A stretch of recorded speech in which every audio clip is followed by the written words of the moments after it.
Yes. Alors, c'est parti. Bienvenue à cette soirée apéro coaching qui s'inscrit vraiment dans la continuité des derniers lives qui ont été faits. D'ailleurs, bonsoir. N'oublions pas que c'est un apéro coaching, c'est important. Voilà, santé, santé. Ce soir, sur les lives précédents, on a parlé des. Bon, pour moi, les deux pôles, comme d'habitude, c'est la même chose. C'est la visibilité et donner envie. Donc, la dernière fois, je vous ai expliqué un peu comment donner envie. Ce soir, de la visibilité. Les deux sont absolument indissociables. Si vous savez donner envie, mais qu'on ne sait pas que vous existez, ça ne sert à rien. Si vous êtes visible, mais que vous ne donnez pas envie, ça ne sert à rien non plus.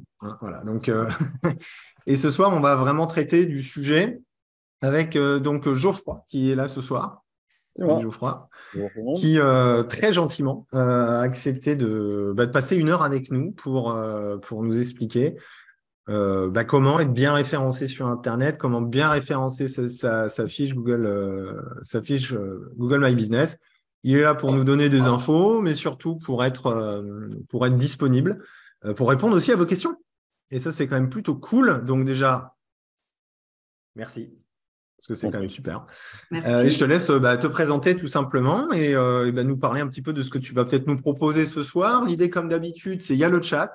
Si vous voulez parler, il y a un petit truc pour lever la main. Vous faites un petit coucou. Je vais essayer de surveiller ce soir. Je vais pouvoir prendre mon apéro tranquille et moins parler. Et ça, c'est quand même super cool. Et donc, je serai un petit peu le gardien des questions et de ce genre de choses. Mais n'hésitez pas, s'il y a vraiment des choses qu'évoque Geoffroy ou sur lesquelles vous avez envie de rebondir ou poser une question, allez-y, on est là pour papoter, mine de rien. Geoffroy, je te laisse te présenter.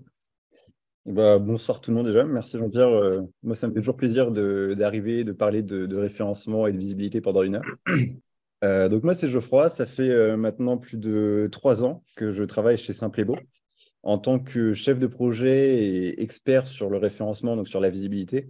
C'est-à-dire que j'ai un peu une double casquette. Je passe 40% de mon temps à accompagner des indépendants ou des petites entreprises justement dans l'optimisation de leur visibilité. Et après, ma casquette aussi un petit peu d'expert, c'est que je passe 60% de mon temps à peu près à former toutes les équipes de Simplebo sur c'est quoi les dernières tendances de Google, c'est quoi les bonnes pratiques, qu'est-ce qu'on peut mettre en place, etc. Donc vraiment, il y a un peu les deux côtés. Et là, le but pour moi, aujourd'hui, c'est qu'on puisse un peu parler de peut-être un petit peu comment fonctionne Google. Déjà, c'est bien de comprendre qu'est-ce qui se cache derrière ce nom. Et puis après, aussi de comment optimiser un site et une fiche Google.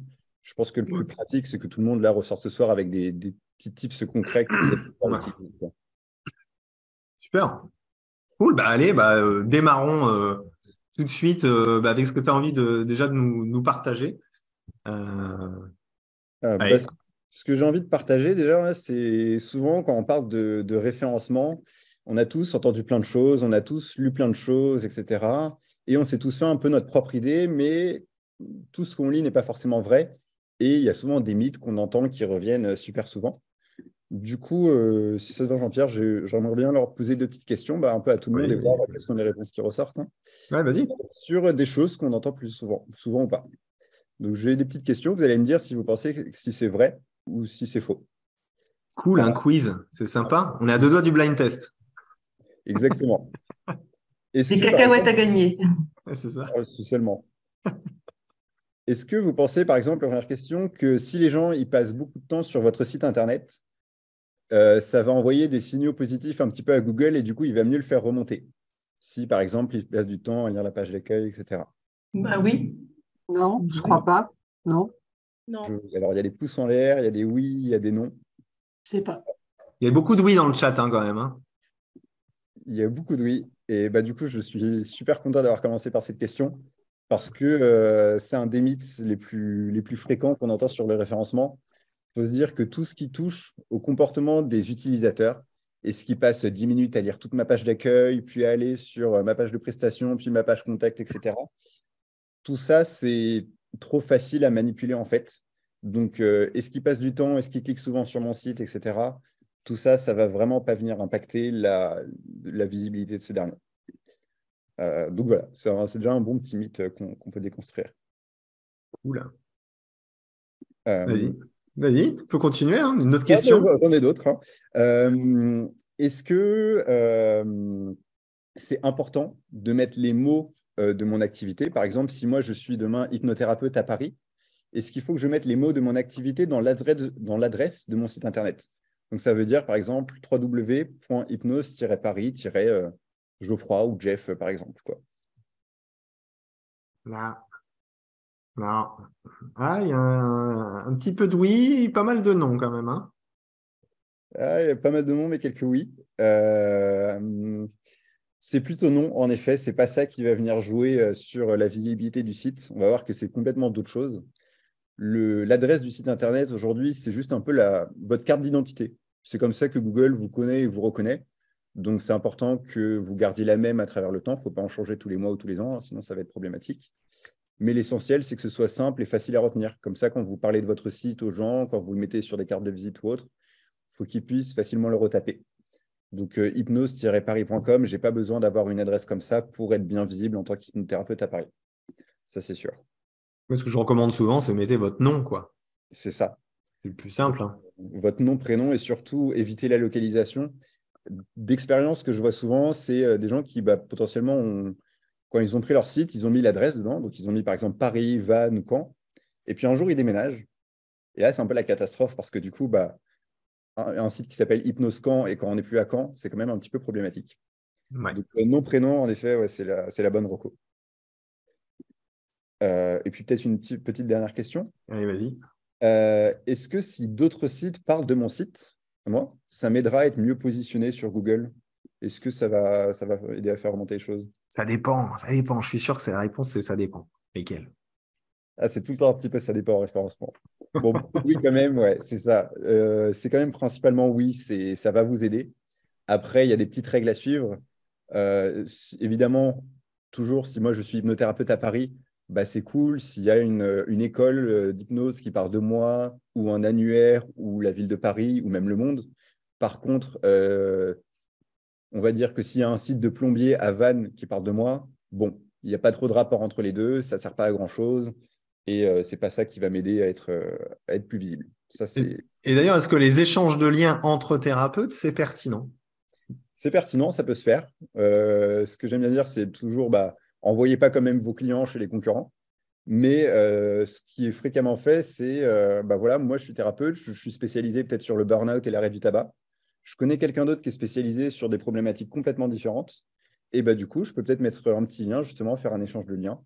Ça, c'est pratique, c'est bien vu de la part des moteurs de recherche. Donc, complètement. Oula. C'est bien ces petites questions là. C'est pas Ouais. mal. Je vais faire pareil maintenant, je vais faire des quiz avec de la musique aussi. Il manque plus que les petits buzzers pour pouvoir appuyer. C'est ça. Donc, Cool. voilà, je trouve ça toujours cool de commencer comme ça. Et puis, du coup, je trouve une question qui est quand même assez intéressante, c'est est-ce que tout le monde a l'impression de savoir à peu près comment fonctionne Google? Qu'est-ce qui va faire que demain, ton site, Jean-Pierre, il va être bien positionné? Qu'est-ce qui va faire qu'il va passer devant celui de tes concurrents? Est-ce que vous avez tous un peu une idée ou c'est quand même assez flou? Alors normalement, les membres du révélateur, ils savent, hein, parce qu'il y a des modules sur le révélateur, mais les autres, normalement, ils ne savent pas. Ou si, sauf s'ils le savent, vraiment. C'est pas mal flou, c'est flou. Ouais. Les dollars fournis à Ads. Ouais, ça, Ah, ça, c'est tout à fait vrai. sûr. Plus on Les paye Google, mots-clés, plus les avis, trop d'idées reçues floues. Ouais, je pense que ça demande un petit éclairage quand même, parce que...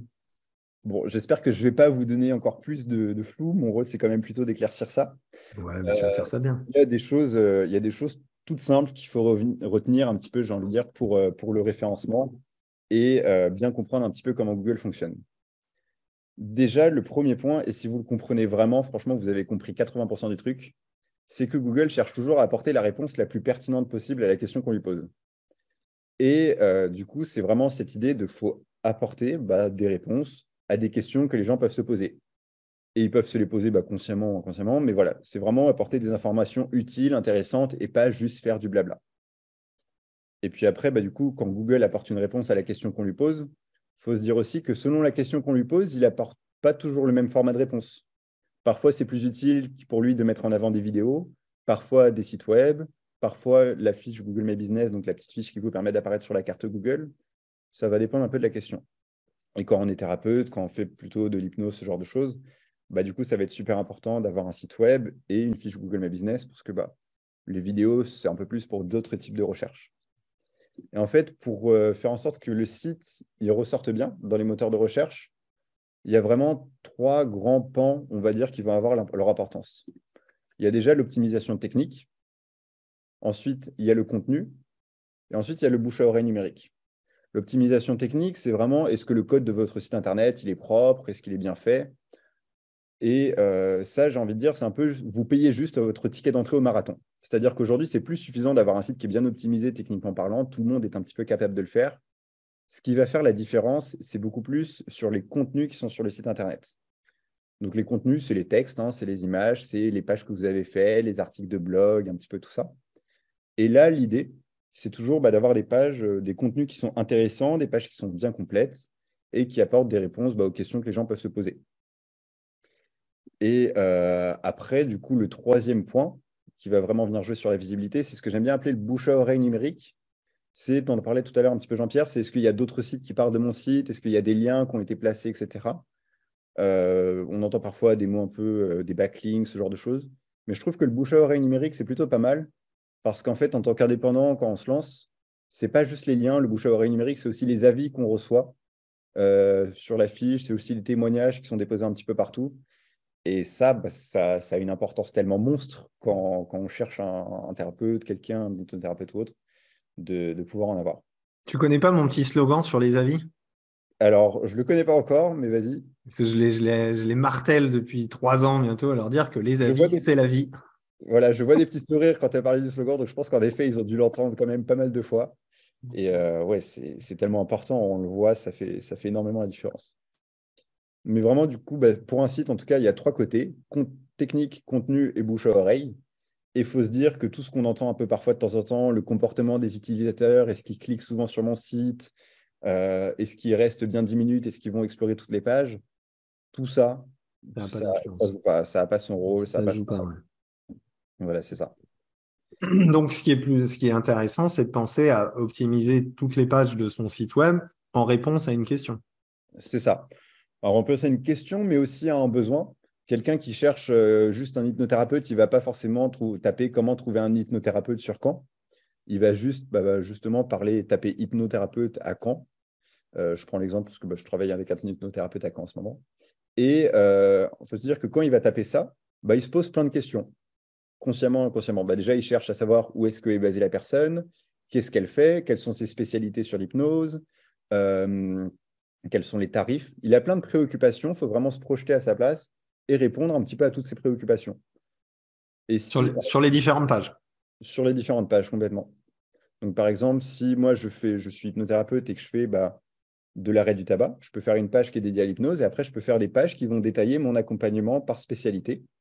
Et il y a un peu des règles à suivre. On s'est rentré dans les règles un peu techniques, c'est que chaque page, elle va devoir comporter suffisamment de texte. On conseille minimum chez Simple et Beau, par exemple, 300 à 500 mots par page.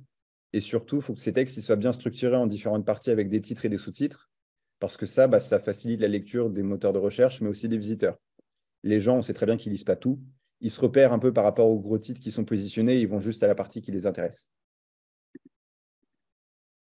Question, les avis sans adresse Gmail, c'est possible? C'est impossible? Point d'interrogation.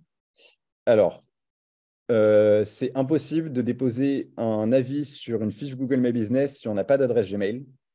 Par contre, rien n'empêche d'avoir un module de récolte d'avis sur son propre site Internet et de récolter des avis. C'est juste qu'ils ne seront pas certifiés du point de vue de Google et qu'ils auront un peu moins d'impact du coup, sur la visibilité et la crédibilité. Parce que tout le monde regarde en priorité les avis Google plutôt que les avis qui sont déposés sur un site. Ah oui. Voilà. Petites étoiles. C'est ça. Google aime bien qu'on utilise ces outils, donc utiliser ses adresses mail, déposer des avis sur ces outils, avoir ces sites, ce genre de choses. Les avis sur le site web, c'est seulement sur le site, donc. Du coup, il peut y avoir des avis à 2 endroits. Il y a la fiche Google My Business, qui est la petite fiche qui vous permet d'apparaître sous forme d'un petit point rouge sur la carte Google. Je pense que vous l'avez tous déjà vu. Là, du coup, ils sont sur la fiche. Et après, il peut y avoir des avis sur le site qui n'ont récolté que sur le site. Et rien n'empêche, par contre, de faire apparaître les avis Google sur le site. Ça vous apporte beaucoup plus de crédibilité, beaucoup plus de confiance de la part de visiteurs. Donc ça, il ne faut pas hésiter. Et, Ouais. Comme je dis souvent, les critères de choix se font surtout sur les avis et votre tronche. Et le rendu général de ce que vous proposez, quoi. c'est ça. Le contenu, aujourd'hui, on en a besoin pour bien référencer un site parce que Google, il se base sur le contenu pour voir que vous apportez des réponses intéressantes, etc. Mais c'est pas ça qui va être. Les gens, ils vont jamais tout lire. Donc, en effet, l'apparence du site, les avis, la présentation personnelle, l'approche, c'est ça qui va faire la différence. Est-ce qu'on peut être visible sur Google My Business si on n'a pas de site internet? Alors, on peut avoir une fiche Google My. En fait, pour bien faire ressortir une fiche Google My Business, il y a des critères. Je peux peut-être en parler juste après. Et Oui. du coup, bah voilà, il faut que ces critères ils soient bien remplis. Avoir un site internet, bah, c'est bien parce que ça coche un critère en plus, donc c'est un avantage, mais ce n'est pas impossible de ressortir si on n'a pas de site internet. C'est juste qu'il va falloir mettre un petit peu plus le paquet du coup sur le reste.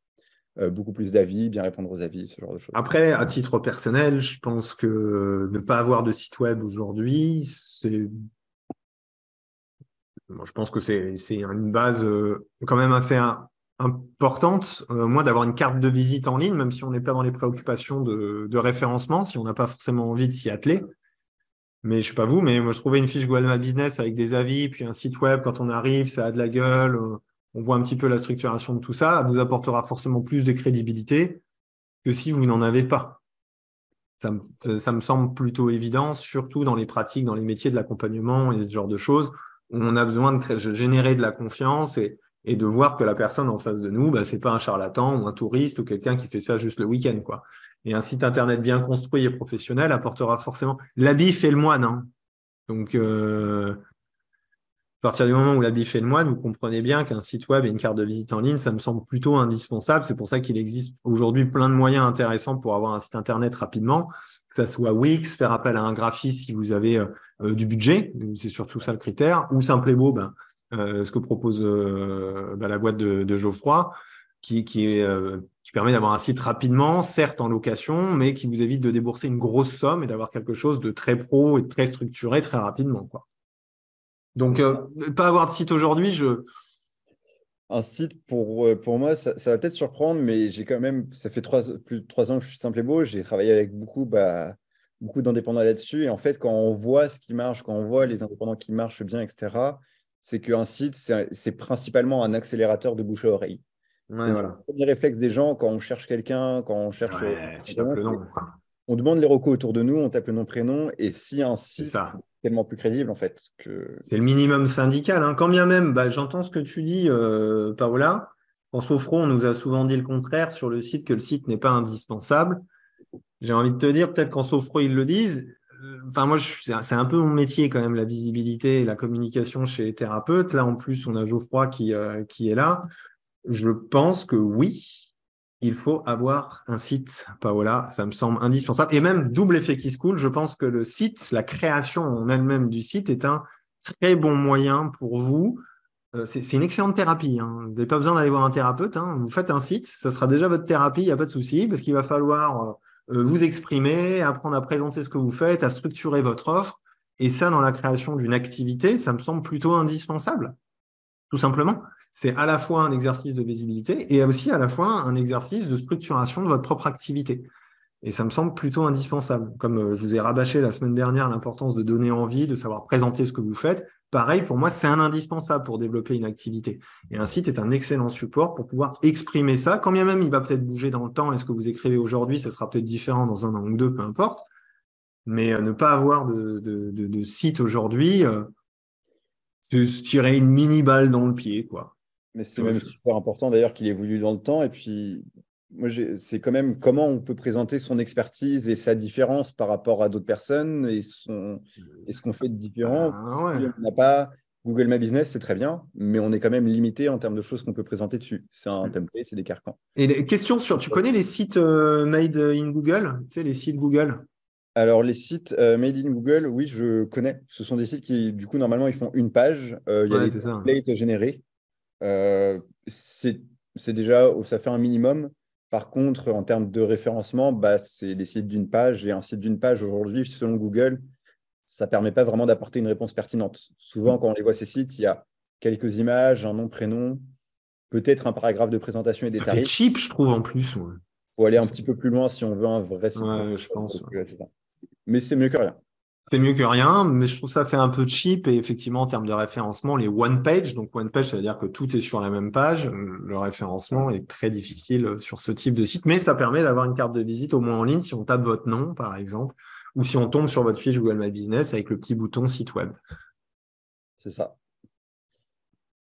Mais du coup, je trouve qu'on a pas mal parlé des fiches Google My Business. Ouais. On les a mentionnées aussi. J'ai présenté un petit peu l'optimisation des sites. Je peux peut-être parler aussi de l'optimisation d'une fiche Google. Ouais, qu'est-ce qui fait qu'on. C'est quoi un peu les critères pour arriver en numéro un? Vous avez un tuto complet hein, sur le révélateur pour les membres, hein, donc ce sera sûrement des rappels pour vous. Mais là, déjà, on va prendre les éléments clés pour un peu tout le monde. Ben, c'est ça. En fait, je suis simplement pour présenter un peu comment on fait bien ressortir une fiche Google, on a divisé ça un petit peu en trois catégories. Comme pour les sites, il y a la technique, le contenu et le bouche à oreille numérique. Pour la fiche Google, on dit qu'il y a un peu aussi trois choses. Pour nous, le premier point, c'est qu'il faut des informations qui sont stables dans le temps et cohérentes à travers l'ensemble du web. C'est-à-dire que le nom de la fiche, l'adresse, le numéro de téléphone, tout ça, c'est des éléments qui ne doivent pas bouger dans le temps, qui doivent être stables. Et Google doit pouvoir retrouver vraiment ces mêmes informations à d'autres endroits sur le web. Si faut se dire que ce n'est pas juste le site qui vit d'un côté, la fiche d'un côté et des annuaires de l'autre, Google, il voit l'ensemble de tout ça. Et si une fois, il voit votre nom et prénom avec une adresse, puis votre nom et prénom avec une autre adresse, ce n'est pas cohérent, ça ne le rassure pas. Donc vraiment, le premier point, des informations juste qui sont stables et cohérentes à travers l'ensemble du web, avec évidemment la présentation, la description, etc., ce genre de choses sur la fiche. Ça, c'est vraiment pour nous ce qui va avoir le plus d'importance. Donc, en concordance avec les réseaux sociaux, demande Rosario? En concordance avec les réseaux sociaux, en concordance avec peut-être des inscriptions sur des annuaires, avec votre site web. C'est vraiment aujourd'hui, quand on appelle le net, c'est que c'est une toile et Google, vraiment, il repère un petit peu l'ensemble. Donc oui, en concordance partout. Et s'il y a des choses qui ont besoin d'être actualisées, parce que vous avez changé de cabinet, il faut penser à le mettre à jour partout. Parce que justement, quand on déménage, c'est là où les problèmes commencent, parce qu'on n'a pas mis à jour partout toutes les informations, malheureusement.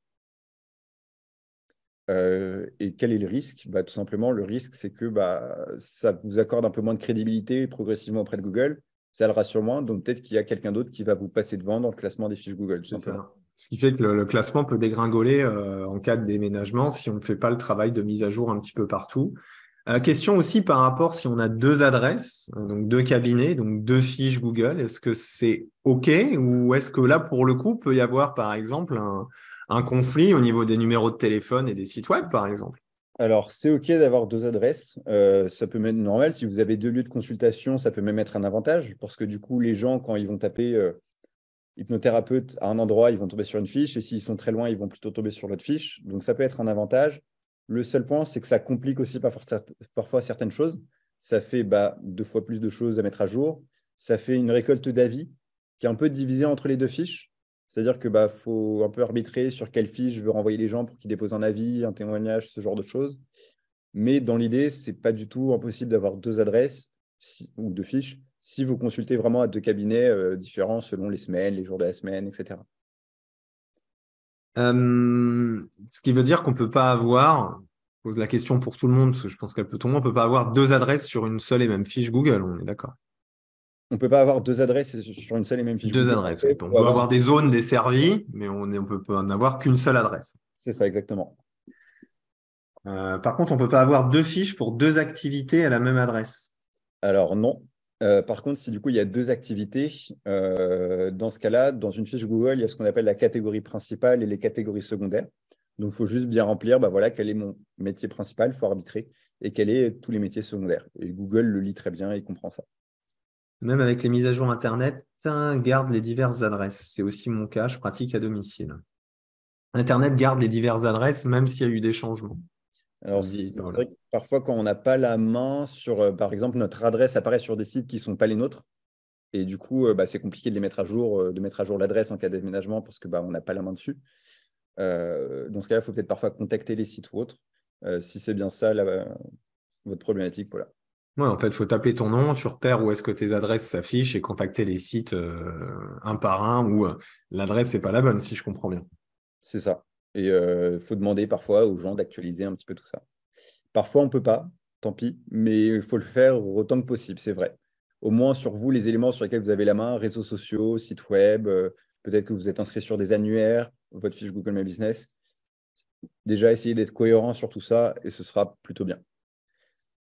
Localement, comment Google choisit l'ordre dans lequel les fiches s'affichent lors d'une recherche? Alors, du coup, donc, il y a un peu, donc, c'est un peu ces trois branches de critères. Donc, la première branche, pour nous, la plus importante, c'est donc d'avoir des informations stables et cohérentes à travers l'ensemble du web, qui ont du coup tous ces trucs, ça a un poids. Ensuite, il y a ce qu'on appelle l'animation de la fiche Google. L'animation, c'est quoi? C'est poster régulièrement des photos, recueillir des avis, répondre à ces avis et répondre rapidement si possible. Nous, on conseille toujours d'y répondre en moins d'une semaine ou 2 semaines. Sinon, au-delà, ça a moins d'impact. Aussi, c'est possible de faire des posts de temps en temps sur les fiches Google My Business. Donc, c'est ça. Première branche, avoir des informations stables. Deuxième branche, animer la fiche en continu avec des photos, des avis, ce genre de choses. Et petit tips aussi, ne faites pas des vagues de demandes d'avis tous les 6 mois où vous allez demander à tous vos clients des 6 derniers mois de déposer un avis. Google préfère que vous ayez de temps en temps des nouveaux avis plutôt que tous les 3 mois une grosse vague d'avis. Vraiment, donc c'est plutôt une habitude à prendre de, en fin de semaine, prendre 10 minutes pour envoyer un petit SMS, un petit mail à des personnes qui vous ont dit OK, j'accepte de déposer un avis, vous leur envoyez le lien. Et voilà, il faut prendre l'habitude, il faut le faire régulièrement. Je vous renvoie au tuto L'art subtil de demander les avis clients où j'explique un petit peu comment déclencher un petit peu, tout en respectant le rapport, respectant le lien avec la personne, quand est-ce que c'est le bon moment, etc. J'explique tout un système qui fonctionne plutôt pas mal, donc je vous recommande pour ceux qui ont du mal à demander des avis de le faire. Et comme je le recommande assez souvent, je pense que demander 3-4 avis dans le mois, c'est pas la mort. Et d'ici 3 ans, ça vous fait dépasser les 100 avis. Exactement. Question, peut-on... Attends, oula, c'est reparti là. Solocal est propriétaire de ma fiche Google. Alors, ce local est propriétaire, je pense que normalement, ils peuvent vous ajouter en tant que propriétaire, parce que ça reste vous, votre fiche, normalement, hein, et vous pouvez tous les deux être propriétaires à la fois.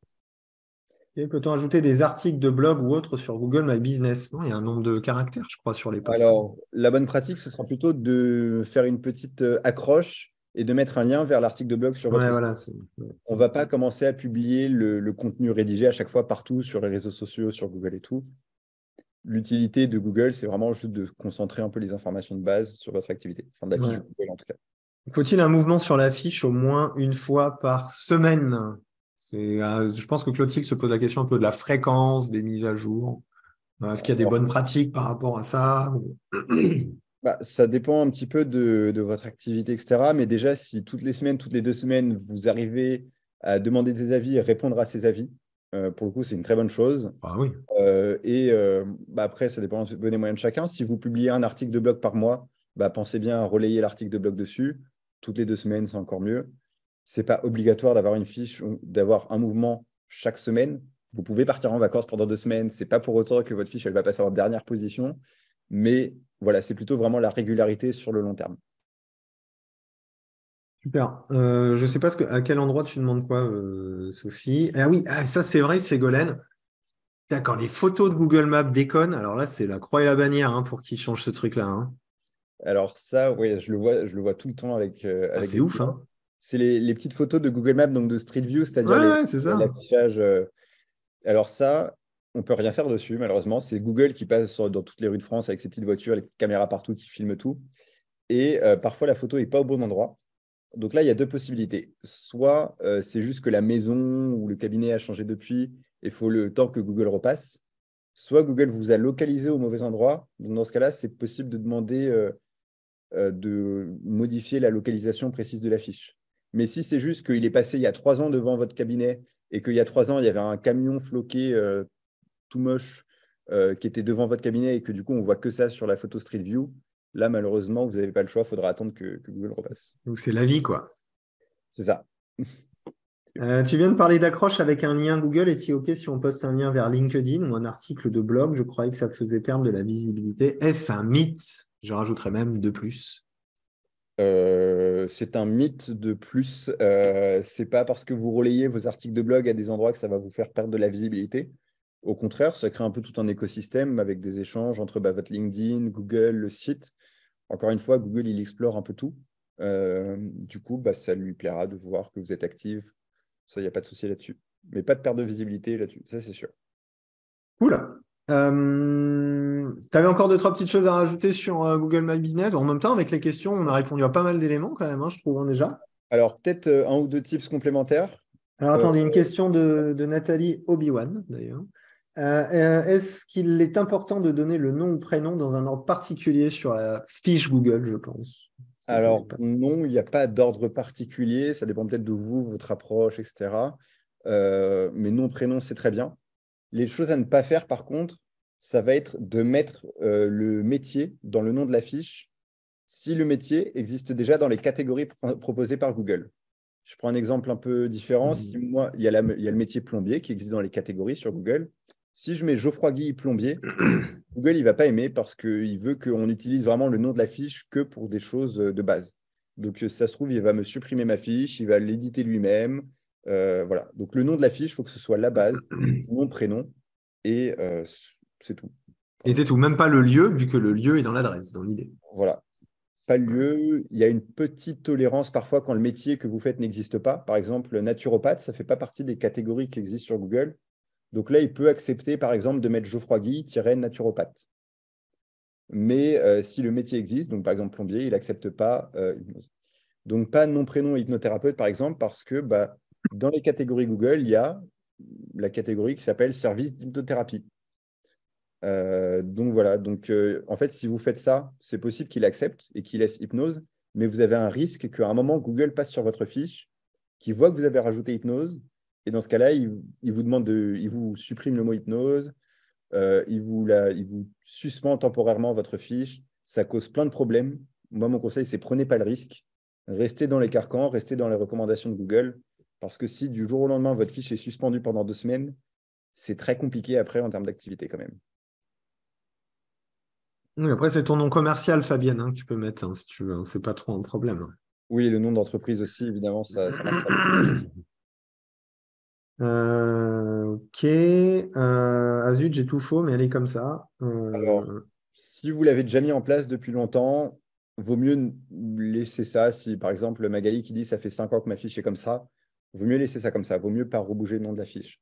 Par contre, si c'est une fiche que vous avez créée récemment, essayez voilà, de bien respecter ces conseils parce que ça vous jouera moins de tours dans le futur. C'est plus sécurité, c'est plus safe. Cool, génial.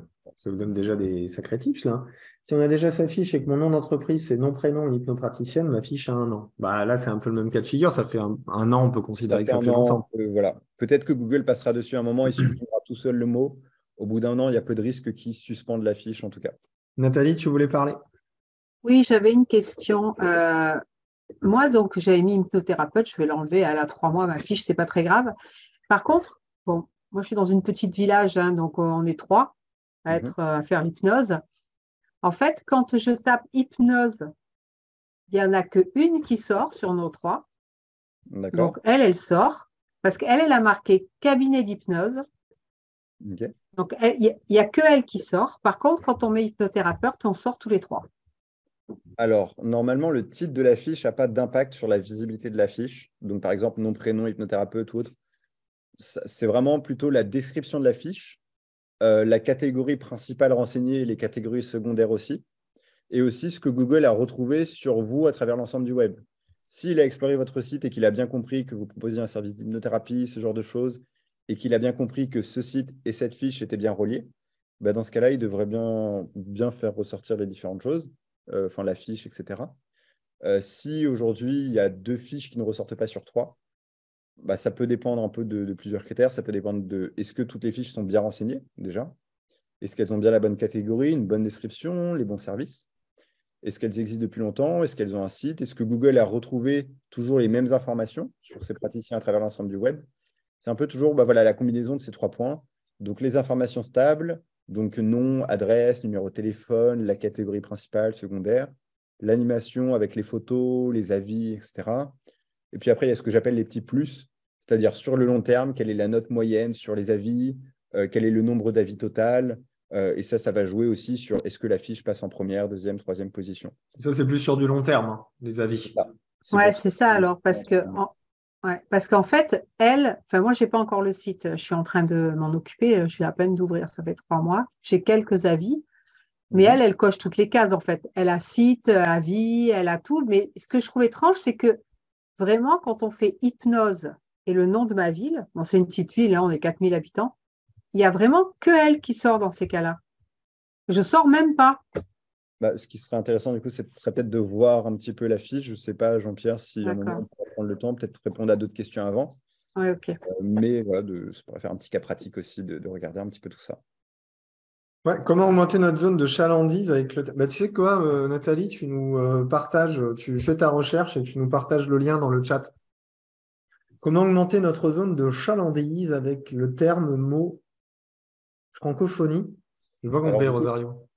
je ne suis pas sûr de comprendre si vous voulez ressortir, par exemple, quand on tape hypnothérapeute francophone ou ce genre de choses. Non, bonsoir. C'est simplement pour faire savoir à Google que on n'est pas concentré autour de notre adresse. Si on veut dire francophonie, la France, ou francophonie en intégrant la Suisse, le Benelux, le Canada, l'Amérique du Sud, la Louisiane, enfin, je prends tous les autres, l'Afrique, Alors tous là, les, par le biais de la langue, quoi. OK. Alors là, pour le coup, donc sur la fiche Google My Business, c'est une carte, ce sera local. Vous ne pourrez jamais faire en sorte que la fiche s'affiche partout. Ça, c'est sûr et certain, c'est vraiment du local. Par contre, concernant, par exemple, le site Internet, bah là, en fait, selon le contenu que vous présentez dessus, déjà, vous n'allez pas pouvoir être visible dans le monde entier sur, je ne sais pas quel est votre métier, mais une requête. Par exemple, hypnose, parce que là, vous êtes en concurrence avec des personnes du monde entier. Par contre, si on veut être visible vraiment partout, par plein de gens, ce qui peut être intéressant, c'est de développer des articles de blog sur des problématiques très spécifiques qui vont pouvoir être tapés par des gens du monde entier. Et Google va voir que vous proposez une réponse à cette question un peu spécifique, vous mettre en avant l'article de blog, et là, les gens pourront chercher à vous contacter. Je prends un exemple un petit peu. Récemment, j'ai travaillé avec un client un article de blog sur une séance un peu d'hypnose en ligne pour mieux gérer les crises d'angoisse. Donc, on a fait un article de blog bien dédié avec une vidéo YouTube qui, du coup, dure 13 minutes, du texte explicatif, voilà, plein de choses. On a fait un article de blog bien complet. Et ce qui fait qu'aujourd'hui, on a publié cet article de blog il y a moins d'un mois, mais je crois il commence déjà à apparaître en première page sur des gens qui tapent séance hypnose, crise d'angoisse ou ce genre de choses, quelle que soit la localisation de la personne.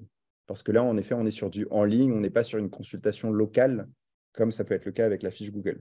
Donc, ce coup, c'est de se diversifier sur les supports autres que l'écrit, qu'on laisserait sur notre site, mettre des vidéos, faire des liens avec YouTube et les tags. C'est complémentaire. Le contenu, ça va rester un peu le nerf de la guerre, mais une bonne Ouais. indication, par exemple, c'est quand on tape pour savoir si c'est important de mettre une vidéo. En fait, vous tapez séance d'hypnose angoisse, par exemple, et vous allez voir souvent YouTube va vous mettre, par exemple, des vidéos, enfin Google, pardon, va vous mettre des vidéos en réponse à votre question. Et si vous mettez des vidéos en réponse à votre question, ça peut être que si vous voulez vous rendre visible aussi là-dessus, il faudra peut-être aussi inclure une vidéo à votre site. Parce qu'il a considéré que la vidéo, en fait, c'était un peu le format de réponse pertinent pour la question qu'on lui a posée. Est-ce que c'est Oh. clair? Ok, oui, merci. Les avis qui apparaissent pas des fois, là. C'est chiant, ça, hein. Ah, ça, Ça, c'est... c'est chiant, hein. Il y a plein de raisons qui peuvent faire qu'un avis apparaisse pas. Et le côté un peu négatif, c'est que Google est un peu tout-puissant et il refuse de nous dire pourquoi. C'est-à-dire que même s'il supprime un avis ou autre, il ne va jamais donner la raison spécifique de pourquoi cet avis a été supprimé. Pareil, s'il suspend une fiche, il ne va jamais dire pourquoi il a suspendu la fiche. On ne peut que faire des suppositions. Les avis, ils peuvent être supprimés ou pas affichés pour plusieurs raisons. Les plus fréquentes, curieusement, c'est que l'avis est trop élogieux. Quand un avis se Ah, démarque trop par rapport à d'autres vous avis, êtes trop bon. il est trop bon et là, Google peut du coup le temporiser ou ne pas l'afficher. Après, il y a des petites règles aussi à respecter. Du coup, si l'avis contient un numéro de téléphone, un lien vers un site, ce genre de choses, il va le refuser. Pardon, il va le refuser. Et moi, ce que je recommande aux clients que j'accompagne, qui souvent propose plusieurs choses, par exemple de l'hypnose. Pour l'hypnose, il y a l'arrêt du tabac, il y a la perte de poids et mieux dormir. Et je leur dis, bah voilà, quand vous demandez un avis à vos clients, n'hésitez pas à leur dire, bah voilà, n'hésitez pas à préciser dans l'avis que vous allez déposer la séance que vous avez fait, que c'était pour de l'arrêt du tabac. Comme ça, bah, ça donne plus d'indications aux gens qui vont lire les avis. Et surtout, Google lit le contenu des avis. Donc, si moi, j'ai reçu des avis qui disent, bah voilà, j'ai fait une séance avec Geoffroy Guy sur l'arrêt du tabac, Google voit que dans l'avis, il y a marqué arrêt du tabac. Et la prochaine fois que quelqu'un va taper hypnothérapeute, arrêt du tabac, par exemple, à Paris, Google va faire le lien entre le texte de l'avis, ma proposition, et du coup, il fera mieux remonter la fiche. Pas mal ça, hein. Donc voilà, ça c'est un petit tips. Si vous proposez plusieurs types de prestations, n'hésitez pas à demander aux gens de préciser un petit peu dans leur avis de quel accompagnement en fait ils ont bénéficié tout simplement. Ok. Ça, c'est un super tip, ça, merci. Parce qu'effectivement, ça minimise les chances que ça saute et ça permet. Pas facile pour l'éjaculation précoce. Oui, effectivement, surtout qu'il y a la personne qui met son nom dedans. Mais bon, elle ne laissera peut-être pas d'avis, celle-là, hein. Mais Là, bon, il y a certaines thématiques où c'est un petit peu plus compliqué. et, ouais. Et oui, Cécile, tu m'avais laissé un avis qui n'a jamais été accepté parce qu'il était trop bon. C'est vous, ça? Oui, c'est vrai, ça peut arriver. Ça peut mettre du temps aussi que Google vérifie et publie les avis. Mais mettons que c'est une taille raisonnable et qu'il n'y a pas trop de choses, bah voilà, ça veut dire que Google lit, c'est l'IA qui lit les avis ou il y a une personne derrière qui le… Non, c'est complètement de l'intelligence artificielle. Il y a des schémas, etc., qui sont repérés sur… c'est plein d'algorithmes derrière, mais c'est très rarement des personnes ou autres. C'est jamais des personnes, même, hein, je pense, hein. Il y en a C'est tellement dans le monde des avis tous les jours que ce ne serait pas gérable, hein. T'imagines? C'est quoi ton job? Je lis les avis qu'il y a sur Google. Putain, voilà. t'en as du taf, hein. Ne pas valider. C'est chaud. Super, il nous reste un petit quart d'heure. Geoffroy, est-ce que tu avais encore 2-3 petites choses à nous partager? J'ai toujours plein de petites choses. Parler des sites et tout, c'est toujours un plaisir. Je sais pas, tu n'avais pas un truc, tu m'avais dit que tu voulais faire là, à la fin, comment ça s'appelait là? Pas les boulettes. Alors, ou je sais pas quoi là. Non, c'était quoi déjà? Je sais plus. Moi, c'est quelque chose que je trouve intéressant, c'est qu'est-ce que moi, dans les 3 ans que j'ai vu, qu'est-ce que font les gens qui y arrivent par rapport à ceux qui n'y arrivent pas peut-être? Oui, voilà, ça c'est bien leur ça. Site, etc. Et quelles sont les erreurs aussi les plus fréquentes que je vois? Pour moi, ce que les gens font, ce que les gens qui arrivent font, c'est que sur leur site, vraiment, en fait, ils arrivent à se projeter à la place de leurs visiteurs et à imaginer toutes les préoccupations, toutes les petites questions, et ils répondent à tout ça. C'est-à-dire que, je prends un exemple un peu caricatural, moi, demain, je suis plombier, mes clients, ils vont chercher, est-ce que leur peur, c'est, bah voilà, je vais faire appel à un plombier, mais est-ce que je vais me faire un petit peu douiller sur le tarif? Est-ce que je vais avoir le devis avant la prestation? Est-ce que c'est rapide? Est-ce que ça me concerne bien? Est-ce qu'il fait bien ce dont j'ai besoin? Et c'est pareil pour tous les métiers, en fait. Les gens, ils ont besoin d'être rassurés par des avis, par des explications. Donc vraiment, si vous arrivez à vous projeter et si vous échangez aussi un petit peu avec vos clients tous les jours, quand, voilà, comment ils vous ont trouvé? Est-ce qu'ils ont trouvé les informations dont ils ont besoin? Et vous récoltez tous ces retours et vous les appliquez sur les sites, vous modifiez un petit peu de temps en temps votre site, bah, ça fait tellement la différence en fait au final, tant pour Google que pour les visiteurs, hein. C'est le fameux s'intéresser à l'autre que je vous rabâche à longueur de journée, quoi. C'est qu'est-ce que se dit la personne avant de prendre un rendez-vous? Qu'est-ce qui va générer de la confiance? C'est quoi les peurs qu'il a et qu'il faut rassurer? C'est toujours la même chose. Pour moi, c'est là le travail vraiment de pitch et de communication et de compétences communication à développer. En plus, au-delà de l'aspect technique, parce que ce qu'évoque Geoffroy, il y a un aspect technique derrière, mais le fond du fond, c'est s'intéresser à l'autre, hein. Et Google, comme l'a dit Geoffroy, il va capter est-ce que tel praticien ou tel plombier, j'en sais rien du tout, il comprend bien, il répond bien à la demande de la personne. Donc, ce qui présuppose qu'il faut anticiper les demandes, voire les peurs et les objections des personnes. Pas pour rien qu'on bosse là-dessus tout le temps. J'ai une petite mini-question de Cédric qui dit je pense que tu as déjà répondu par rapport à ça, par rapport aux balises H1, donc c'est les titres, sous-titres, hein. Est-ce que c'est encore important parce qu'un web designer lui a dit le contraire?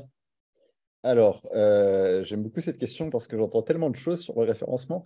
Alors, en effet, pour optimiser donc une page et un site, c'est important d'avoir des pages bien structurées avec des titres, des sous-titres, des sous-sous-titres, etc. C'est ce qu'on appelle les H1, H2, H3, etc. Ces H1 et H2, H3, H4, ils sont toujours super importants, en fait. Il faut les utiliser à bon escient, c'est-à-dire utiliser dedans le vocabulaire de votre métier. Par exemple, si vous êtes hypnothérapeute, à Caen, votre H1, ça doit être séance d'hypnose à Caen ou hypnothérapeute à Caen, ce genre de choses. Et après, votre page est bien structurée avec des titres et des sous-titres. Si quelqu'un vous dit que les balises titres n'ont plus d'impact en termes de référencement, c'est complètement faux. Parce que quand Google arrive sur une page et qu'il la découvre, la première chose qu'il va lire, c'est d'abord la structure de la page, comment elle est structurée avec des titres et des sous-titres. Et ensuite, il va lire vos paragraphes de texte. Mais si du coup, votre page n'est pas structurée, en fait, il faut vous dire que vous ne facilitez pas la lecture de votre page par Google. Il va avoir beaucoup plus de mal à la comprendre, beaucoup plus de mal à la positionner et beaucoup plus de mal à comprendre quelle est votre valeur ajoutée, ce que vous apportez. Donc, si, c'est tout à fait complètement toujours important. D'ailleurs, il faut toujours qu'une seule balise H1 au passage, par page. Oui, exactement. Juste, je voulais superbe remarque de Sophie, je te remercie. Si on demande à la personne de faire écrire un avis grâce à ChatGPT, en TRIA, ils vont se comprendre, non? Si on passe par... Oula, alors là, il va se passer plein de choses. L'intelligence artificielle, on entend un peu tout, plein de choses dessus, puis ça bouge tellement vite. Moi, je l'utilise, par exemple, déjà dans mon métier au quotidien. Ça a déjà révolutionné un petit peu mon métier. Si j'ai une chose à dire là-dessus, qui est vraiment importante à mon avis, c'est qu'il faut... Enfin, il y en a deux. La première, c'est que Google, ça ne le dérange pas qu'il y ait du contenu qui ait été généré par l'intelligence artificielle sur votre site. Par contre, ce qu'il veut, c'est que ce contenu il soit intéressant, pertinent, brandé, etc. Et généralement, le contenu qui est généré par de l'IA, il n'est pas intéressant, il n'est pas pertinent, c'est très basique, c'est très scolaire, c'est très Wikipédia. Il ne marque pas la différence. Donc, l'intelligence artificielle, ça peut être une béquille sur laquelle vous appuyez, vous facilitez la vie, mais apportez-y votre touche, personnalisez le contenu, brandez-le, adressez-vous aux visiteurs plutôt que juste refaire une page Wikipédia, quoi. Ok, très juste. Ça peut être un très très bel outil, mais le tout c'est de s'en servir comme un moyen, par exemple, de structurer sa pensée, d'avoir quelques idées pour un article ou ce genre de choses, mais au fond du fond, on sentira toujours quand c'est un humain qui est derrière et qui l'écrit, du moins à ce jour. Pourrait-on avoir un ou deux tips sur Google Ads? Ce n'est pas le sujet du soir pour le coup, Google Ads. Quand on a deux fiches, est-ce qu'on peut regrouper les avis sur une seule fiche? Je crois que j'ai la réponse à ça, mais je vais te laisser répondre. À moins de regrouper les deux fiches entre elles, non, ce ne sera pas possible. Donc, on peut regrouper les deux fiches entre elles, il suffit de demander à Google. C'est ça. OK. Juste pour être bien sûr, est-ce que tu peux rappeler les 3 leviers d'optimisation de la fiche, s'il te plaît? On avait les informations stables, l'animation de la fiche, et le troisième point, c'était quoi? Et le troisième point, c'est ce que j'appelle un petit peu les petits plus. Ça veut dire sur le long terme, Voilà, c'est la ça. note totale, le nombre total d'avis, etc. Mais on voit souvent des fiches qui ont moins d'avis que d'autres fiches, mais remonter en première position parce qu'en fait, sur les autres critères, ils sont meilleurs. Ils sont meilleurs. Pour compléter toutes les rubriques, oui, de toute façon, Fabienne, je crois tu as déjà répondu, Geoffroy. Il faut la compléter au maximum, la fiche, les horaires, les machins, tout ça, il faut que ça soit le plus complet possible. C'est ça. Il y avait encore 2-3 petites choses de critères entre ceux qui réussissent et ceux qui n'y arrivent pas. Tu voulais nous partager? Pour moi, le principal déjà, c'est si vous avez un site, assurez-vous d'avoir fait la base. C'est-à-dire que vous avez des pages bien complètes. Chaque page répond un peu à un domaine. Vous n'avez pas plusieurs pages qui parlent de la même chose, parce que du coup, sinon Google ne comprend pas pourquoi vous parlez plusieurs fois la même chose. Donc, une page par sujet principal. Vérifiez que vous avez suffisamment de mots, suffisamment de contenu. Ça dépend des métiers, mais un bon tip, c'est quand même de se dire minimum 300 à 500 mots, toujours bien structurés en différentes parties. Aérer le rendu aussi avec des textes, des images, des vidéos, ce genre de choses. C'est ça qui est agréable, quoi. C'est ça. Et après, si vous avez déjà fait tout ça, là, vous pouvez vous lancer sur un blog avec des articles que vous publiez régulièrement. Et privilégiez toujours la qualité en référencement naturel que la quantité. Il vaut mieux que vous alliez publier un article par mois que vous avez bien rédigé, sur lequel vous avez pris votre temps, que vous en rédigiez 3, et que sur ces 3 articles, à chaque fois, le contenu n'est pas très qualitatif, ça répond à aucune préoccupation, etc. Vraiment, la qualité est toujours à privilégier face à la quantité. Ouais, Je vais répondre simplement à Bertrand qui dit comment expliquez-vous que malgré Google Analytics, que Google Analytics ait beaucoup de trafic, il n'y a pas forcément d'appel au rendez-vous et en plus tu reprends la phrase 500 clics sur une pub et 0 appel. Pour moi, je te laisserai peut-être compléter, hein, Geoffroy, mais s'il y a beaucoup de trafic, déjà ce qu'il faut regarder dans ton Google Analytics, c'est ce qu'on appelle le taux de rebond. Le taux de rebond, c'est le principe de j'arrive sur le site, je me barre tout de suite. Si tu as un taux de rebond qui est important en termes de pourcentage, ça veut dire que tu as une grande partie de ton trafic de gens qui viennent et qui s'en vont tout de suite. Donc déjà, ça peut expliquer le fait que tu es 0 appel. De 2, pour moi, ce qui peut expliquer que tu es 0 appel, c'est, désolé, mais ça peut être la qualité technique visuelle du site. Ça peut être la qualité du contenu qui ne donne pas envie. Je te renvoie à la vidéo du dernier apéro coaching sur comment donner envie en termes de contenu, parce que là, on parle énormément d'aspects techniques, d'aspects stratégiques, d'aspects comment faire que ça ressorte. Mais il y a quand même un élément fondamental. Si votre texte il est chiant à mourir, forcément, on n'a peut-être pas envie de venir avec vous. Donc là, il y a un vrai travail d'apprendre à donner envie, de communiquer, d'apprendre parfois à écrire et de voir que les boutons soient visibles pour les engagements, que les personnes ont facilement accès aux informations de tarifs, aux informations de contact, que les avis soient présents et visibles. Ça peut maximiser les chances que les personnes s'engagent. Dernièrement, je me rappellerai toujours ce site que j'avais analysé, où sur la page, il y avait une photo, le gars, il était en t-shirt, tu avais l'impression qu'il avait 19 ans et il disait « Salut, je suis thérapeute, je t'accompagne sur tes problèmes ». Je lui ai dit « À un moment donné, là, il avait un petit sac à dos ». Je lui ai dit « Mais tu sors de l'université, comment ça se passe ?» Donc, c'était pas terrible. Je lui ai dit « Change-moi ce photo, mets-moi quelque chose de plus rassurant, qui génère plus de confiance. » Et bon an, mal an, il a eu dans la foulée un peu plus de rendez-vous. Parce que les gens qui arrivaient sur son site faisaient que la photo, elle était plus engageante, tout simplement. Et ça faisait moins le gars qui a 20 ans et qui sort de l'école, quoi. Vous voyez ce que je veux dire? Et puis, il y a un petit point aussi, enfin deux petits points que je peux ajouter là-dessus. Le taux de rebond, donc le nombre de gens qui quittent le site après avoir vu une seule page, parfois, il peut s'expliquer si vous avez un lien de prise de rendez-vous externe. Si les gens, ils arrivent sur la page et qu'en fait, ils cliquent sur un bouton de prise de rendez-vous qui redirige vers Calendly, Doctolib ou autre, bah là, en effet, ils ont quitté le site, mais en fait, ils ont trouvé quand même la réponse à ce dont ils avaient besoin. Et puis après, juste pour rebondir aussi pour le message, 500 clics sur une pub et 0 appel. Alors là, il y a peut-être des soucis de paramétrage sur la pub. Un souci que je vois très souvent, par exemple, c'est la pub qui apparaît pour des gens qui ne sont pas au bon endroit. Ouais, Moi, ça, je suis à Vannes, ma possible pub apparaît aussi. pour des gens à Paris. Il y a plein de soucis qui peuvent avoir lieu sur des pubs. On peut même se faire saboter ces pubs Google Ads. Enfin bref, il y a plein de petites choses qui peut y avoir là-dessus. Il y a Cédric qui est là ce soir, qui travaille beaucoup sur les publicités ads, qui peut éventuellement vous renseigner. Cédric Legac, fait coucou. Coucou, il est là. C'est lui qui fait coucou. Si vous avez besoin de petits tips ou d'un coup de main sur le sujet, parce que oui, effectivement, il faut que la publicité réponde à la demande et que le clic réponde à la demande. Donc, ça veut dire si vous êtes positionné sur le mot hypnose et que la personne tape comment m'endormir avec de l'hypnose tout seul à la maison, que votre pub elle ressort, que la personne y clique, forcément c'est un clic perdu. Je caricature un peu, mais c'est de cet ordre-là. Alors que si la personne est en demande d'une séance qui recherche un hypnothérapeute, que sur la pub il y a marqué séance d'hypnose à tel endroit, et qui clique et qu'à ce moment-là, il arrive sur votre site, vous maximisez les chances que la personne, elle prenne un rendez-vous, bien évidemment. Il nous reste 5 minutes, on va dire. Dernier tips, et puis on en restera là. Dernier tips, moi, le dernier tips, il serait sur les erreurs que je vois le plus souvent. Ouais. Les erreurs que je vois le plus souvent, c'est se concentrer sur des points techniques mineurs et de se focaliser à fond dessus. Ce que je vois souvent, par exemple, c'est des clients qui paniquent sur le temps de chargement de leur site Internet. Tant que le site ne charge pas en 10 secondes, ce n'est pas le fait de passer à 2,5 secondes à 2 secondes de temps de chargement, ce n'est pas ça qui va faire la différence. Ce n'est même pas un des critères principaux de référencement. C'est un peu plus un critère tie-break qui va intervenir pour nous quand Google n'arrive pas à départager deux sites. Donc, pas se concentrer sur les points techniques un peu mineurs et ne pas se projeter. Donc, vraiment, principalement, si vous avez du contenu qui est structuré et que vous faites ce que tu dis, Jean-Paul, sur le marketing, le branding, etc., ça va marcher.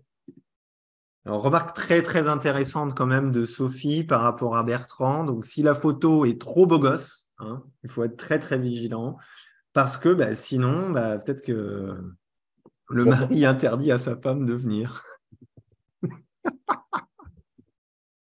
J'aime bien terminer sur ce genre de petites choses.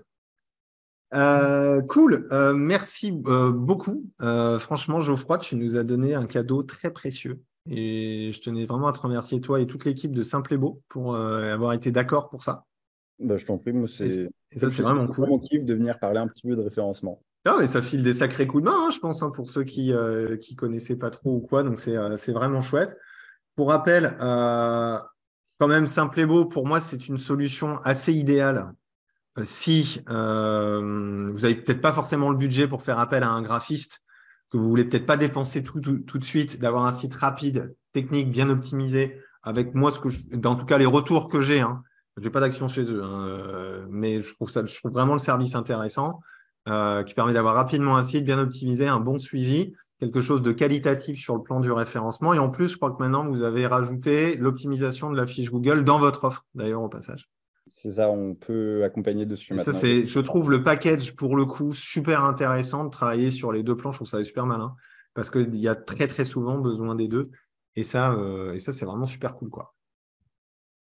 Si ça pour ceux qui sont un peu dans la galère du site web, qui seraient peut-être intéressés de jeter un œil pour Simple et Beau, en tout cas, moi, je touche rien. Mais par contre, je vous ai négocié un petit tarot sympa si vous souhaitez faire appel à leur service. Je vous ai mis le lien dans le chat.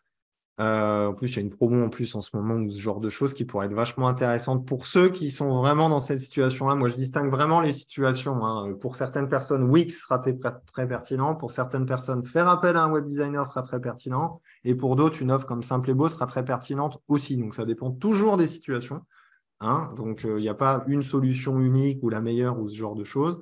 Je vous ai expliqué en quoi Simple et Beau était utile. Et les autres aussi d'ailleurs. Mais en tout cas, Geoffroy, merci infiniment parce que je trouve ça super cool. Oui, je le mettrai dans le mail du lundi. Paola, il n'y a pas de souci. Mais merci, vraiment. C'était cool. Merci à toi. Est-ce que tu as terminé ton verre surtout? Parce que ça, c'est un critère. Si le verre n'est pas fini, on n'a pas le droit d'arrêter. Moi, il me reste un petit fond. Je le termine de ce pas. Tu sec. Je dois fermer les bureaux après quand même. Ouais, ouais. Super.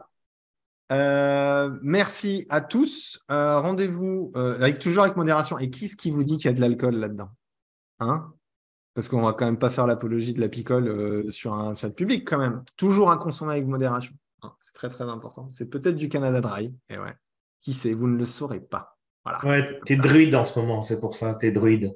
T'as vu? Ouais. Je ferai mon dry march. Prenez soin de vous. Dans 15 jours, j'ai peut-être envie de parler de comment gérer les lapins, les éviter, ce genre de choses, des annulations de rendez-vous, parce que c'est un sujet qui, mine de rien, ça arrive. Donc, ça peut être intéressant peut-être de papoter là-dessus. Je vais voir, j'ai peut-être d'autres idées. Geoffroy, je te propose le mot de la fin. Mot de la fin. Camoulox. Merci beaucoup, Camoulox, 42, tout ce que tu veux. Non, franchement, si vous avez des questions, ça se voit, Jean-Pierre, je connais ce que tu fais. Enfin, vous êtes entre bonnes mains avec Jean-Pierre quand même. Et puis, le référencement, concentrez-vous sur la base, du contenu, des avis, ça fait déjà beaucoup. Et si vous faites ça, vous faites déjà beaucoup de choses. Super. Cool, merci beaucoup, merci Geoffroy. Et puis, je vous dis à très très vite. Passez une très bonne soirée. Des bisous à tout le monde. Bonne soirée à tout le monde. Ciao, ciao, salut.